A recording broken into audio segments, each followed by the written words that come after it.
I'm actress comedian Shondalia White, and I'm back with another I Can't Eat Shit quick tip. It's a quick tip. When you're navigating the world of restrictions, there's a lot of terms to learn, but two definitely stand out right away, and that's cross contact and cross contamination. But aren't those the same thing? Not quite. Let's read a definition.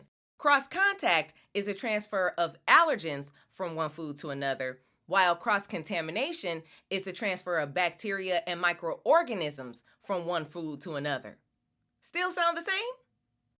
Let's break it down. Cross contact happens when you have an allergen that is transferred to a food that doesn't already contain that allergen, and it's not supposed to be there. So, for example, you're at home and you're making a sandwich. Well, my husband, he can eat gluten, and I cannot eat gluten. But say he's using a cutting board. We're both using the same cutting board, and he uses a knife. All right, he cuts his sandwich. He does not clean off. He just kind of dusts off the cutting board, and then he goes about his day. I come back, and I'm using that same cutting board that has not been cleaned, but I didn't know that it had residue from gluten on it. I put my gluten-free bread down, and then I cut it, and now we have cross contact because I have his gluten stuff on my gluten-free stuff, and now we got a flare-up. We got a real problem. That happens all the time. So that's an example of what can happen with cross contact. Another great example of cross contact is when you go to a potluck, you go to a buffet, you go to somebody's house for dinner, and it's like a lot of people, and maybe there's catering or something. It's cross contact is going to happen because a lot of times people don't change serving spoons, or they don't watch how they flick stuff, and maybe they grab something and just flicks over here, so you got a little bit of this sauce inside of that sauce. That kind of stuff drives me nuts anyway because I don't like it. Just feels dirty. But if I ain't eat first at the dinner, then I'm not eating because it really scares me because I know there's some cross contact that'll happen. And then allergens and flare-ups happen after that. Our good friend cross contamination is more trifling. This is when you got all that bacteria and microorganisms that are growing on stuff. You're going to get food poisoning. So if you come home from something and you realize like, oh my gosh, I feel like I'm turning green. I've had that happen before. I ate something and there was a salad. And it's one of the reasons I'm not even going to name the place. It was one of them salad places where I had a fresh salad and somehow some cross-contamination happened where there was some raw food that got mixed in with my lettuce. And when I tell you I almost exploded in the car, I almost didn't even make it home. It was a mess. Now that's cross-contamination. Now you're getting food poisoning because there's literally so much bacteria in something from raw food. You get salmonella poisoning, and I actually had that. So again, it's something really bad, and yeah, you're going to get sick. Another example of something like that where it can happen at home is once again, you're cleaning the chicken or the meat or something in your sink. Well, you don't wipe it out real good, and then you go right back and now you clean it like your fruit or your lettuce or something like that later on. Well, guess what?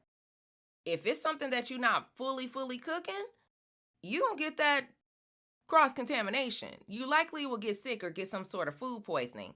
The good thing is proper cooking can actually kill this. So how the heck do you prevent it? Well, there's a few ways you can do this. One is clean. Clean, over clean with your trifling behind. Make sure you're clean. Because if you don't, you can easily cross-contaminate or do the cross-contact. Whenever I do anything, I'm cleaning the surface right after. And whenever I'm handling something, I'm washing my hands in between. And I'm talking about I got the nail scrubber and everything. Just so I don't deal with that stuff. I've had a lot of issues, y'all. So I have learned from that. I wipe down handles. I'm wiping down bottles. I'm wiping down everything. So over clean. The second thing is try different utensils. Making sure that maybe you get a different cutting board. This cutting board is for this. This one is for that. And only do that. This knife is for this. This knife is for that. Maybe if you color coded, maybe if you just buy literally a different knife. It's just a different style of knife. So you visually remember, okay, these are for this and this is for this. That should definitely help you out. And the last thing, especially when you're at home, those safe food handling processes. I'm sure a lot of us don't necessarily know all the safe food practices, handling practices. So I'll look that up and link you below. So we all on the same page. Make sure you're handling your stuff right so you don't cross-contaminate or have some cross-contact. And that has been your quick tip. Be sure to check out my new game segment, Shondalia's Inside Scoop, on my YouTube channel and play along with me and my guest for January, Tony Baker. Check out full episodes of I Can't Eat Shit podcast wherever you stream your podcast. You can also check me out on YouTube at Shondalia White, I Can't Eat Shit podcast. I have a watch list if you want to watch me and an RSS feed if you just want to listen. If you watch me, there's bonus material. There's another way to do that. My full cooking segment where I teach you how to modify recipes based on my restrictions. They're oh so good, so make sure you check them out.